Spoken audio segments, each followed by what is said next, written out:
नमस्कार। रेलवे में group D की नई भर्ती आ चुकी है और इसके आवेदन भी स्टार्ट हो चुके हैं।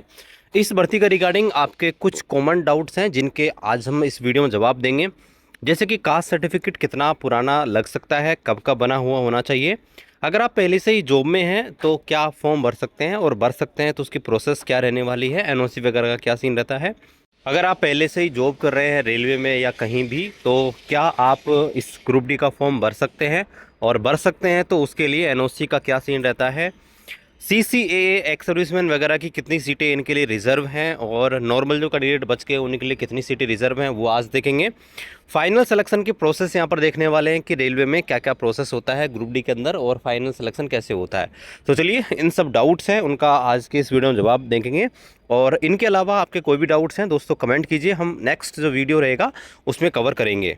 वीडियो में आगे कंटिन्यू करने से पहले हम आपको बताना चाहेंगे, अगर आप रेलवे ग्रुप डी भर्ती परीक्षा की तैयारी कर रहे हैं तो इसके अंदर जो मैथमेटिक्स है, रीजनिंग है और साइंस, ये मेन रूप से पूछे जाते हैं।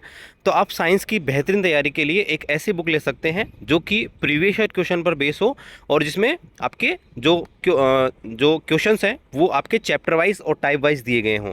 तो आप किसके लिए किरण पब्लिकेशन तरफ से आने वाली ये वाली बुक ले सकते हैं जिसमें 6500 से ज़्यादा क्वेश्चन मिल जाएंगे जो रेलवे की रिसेंटली एग्जाम हुई थी उनमें पूछे गए हैं।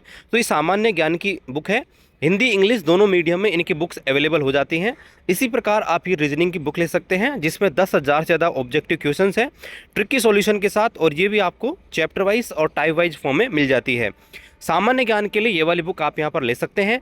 मैथमेटिक्स के लिए आप ये वाली बुक लेंगे जिसमें आपको, चाहे आप NTPC, group D, RPF, ALP जो भी रिसेंटली एग्ज़ाम हुई है उनके क्वेश्चन पेपर आपको देखने को मिल जाएंगे और ये लेटेस्ट जो एग्ज़ाम हुई है वहाँ तक अपडेटेड है और इसमें चैप्टर वाइज और टाइप वाइज फॉर्मेट में दिए गए हैं। सारी जो बुक्स हैं वो आप अपनी नियर बाई बुक स्टोर से परचेज कर सकते हैं। साथ ही साथ वीडियो डिस्क्रिप्शन पे हम लिंक डाल देंगे, वहाँ से भी आप ऑनलाइन ऑर्डर कर सकते हैं। तो सबसे पहले बात करते हैं कि रेलवे ग्रुप डी का अगर आप फॉर्म फिल कर रहे हैं तो उसमें कम्युनिटी सर्टिफिकेट या कास्ट सर्टिफिकेट यानी कि एससी, एसटी, ओबीसी, ईडब्ल्यूएस अगर आप इनसे बिलोंग करते हैं तो वो कितना पुराना होना चाहिए। देखिए, इसके ऊपर हमने डेडिकेटेड वीडियो भी बना दिया है और इन शॉर्ट हम इस वीडियो में बता देते हैं। देखिए, अगर आप ओबीसी और ईडब्ल्यूएस कैंडिडेट हैं तो लेटेस्ट डेट का यानी कि इस फाइनेंशियल ईयर का, अभी देखिए जो फाइनेंशियल ईयर है 2025-26 चल रही है, तो अभी पिछले फाइनेंस ईयर का ही आप कास्ट ये कम्युनिटी सर्टिफिकेट बनवा सकते हैं।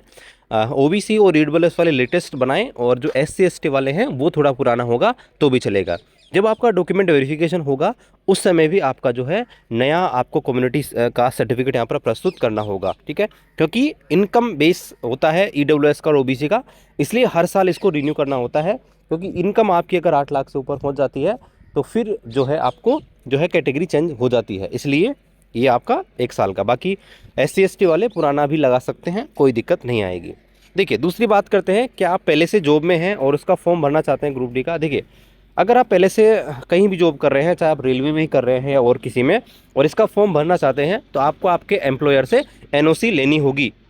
यहाँ पर देखिए, रेलवे ने नोटिफिकेशन के अंदर क्लियर कट लिखा गया है कि कोई भी कैंडिडेट अगर, चाहे वो ट्रेनिंग में हो, चाहे रेगुलर कर्मचारी हो, कहीं भी सेंट्रल गवर्नमेंट, स्टेट गवर्नमेंट या फिर रेलवे में ही हो या पीएसयू के अंदर हो, अगर वो यहाँ पर पहले से ही जॉब कर रहा है तो उसको अपने एम्प्लॉयर को बताना होगा, इस बात की इन्फॉर्मेशन देनी पड़ेगी।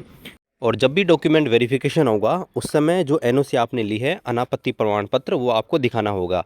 अगर आपने नहीं दिखाया तो आपका जो कैंडिडेचर है, अपॉइंटमेंट है, उसको रिजेक्ट किया जा सकता है और कैंसिल भी किया जा सकता है। तो एनओसी ज़रूरी है, एनओसी आपको लेनी है, आपको अपने एम्प्लॉयर है उसको यहाँ पर इस बात की इन्फॉर्मेशन देनी है। ये आपका हो गया एनओसी का। आगे बात करते हैं कि क्या आप एक से ज़्यादा आरआरबी से फॉर्म फिल कर सकते हैं। तो देखिए, रेलवे में सिर्फ आपको एक ही फॉर्म फिल किया जाएगा, क्योंकि यहाँ पर आपका जो, जब आप आरआरबी अप्लाई में जाते हैं वहाँ पर अकाउंट क्रिएट करते हैं तो आपसे सारी चीज़ें ले ली जाती हैं, आपका आधार नंबर वगैरह ये सारी चीज़ें ले ली जाती हैं और वो यूनिक होता है।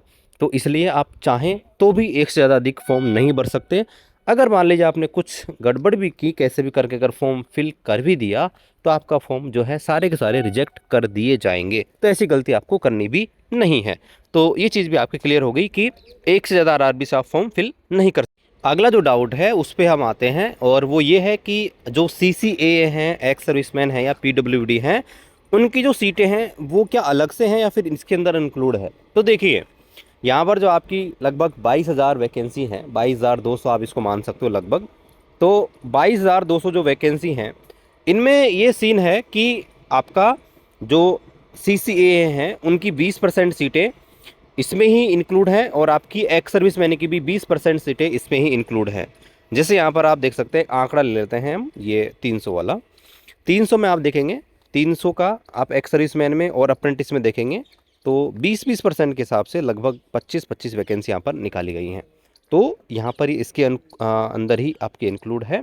तो इस चीज़ का आप ध्यान रखें कि ये वैकेंसी अलग से नहीं है। एक्स सर्विसमैन और अप्रेंटिस की 20% सीटें रिजर्व हैं, यानी कि कुल मिला के 40% सीटें आपकी रिजर्व हैं एक्स सर्विसमैन और CCA के, यानी कि 22,000 का जो है आप लगभग 40% निकालेंगे तो ये जो सीटें आएंगी वो दोस्तों आपकी जो है एक्स सर्विसमैन और CCAA के लिए ही रिजर्व हैं। बाकी यहाँ पर अप्रेंटिस ये आपके जो विकलांग हैं उनका अलग कोटा है। तो ये सारी चीज़ें हैं, ठीक है। तो ये आपको नहीं सोचना है कि भाई कितनी सीट आपके लिए है, आपको तो एक सीट चाहिए, तैयारी करते रहिएगा।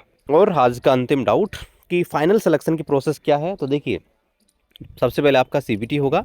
CBT एक ही होगा, एक एग्ज़ाम होगा। CBT के बाद आपका जो है 3 गुना कैंडिडेट को सेलेक्ट किया जाएगा और उसको फिजिकल एफिशिएंसी टेस्ट के लिए शॉर्टलिस्ट होगा, उसमें अलग से आपकी कट हो जाएगी, और बाद में 1 गुना कैंडिडेट को लिया जाएगा फाइनल सिलेक्शन में।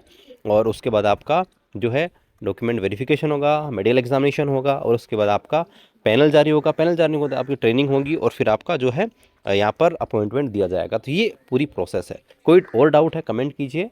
मिलते हैं अगले वीडियो में, तब तक जय हिंद।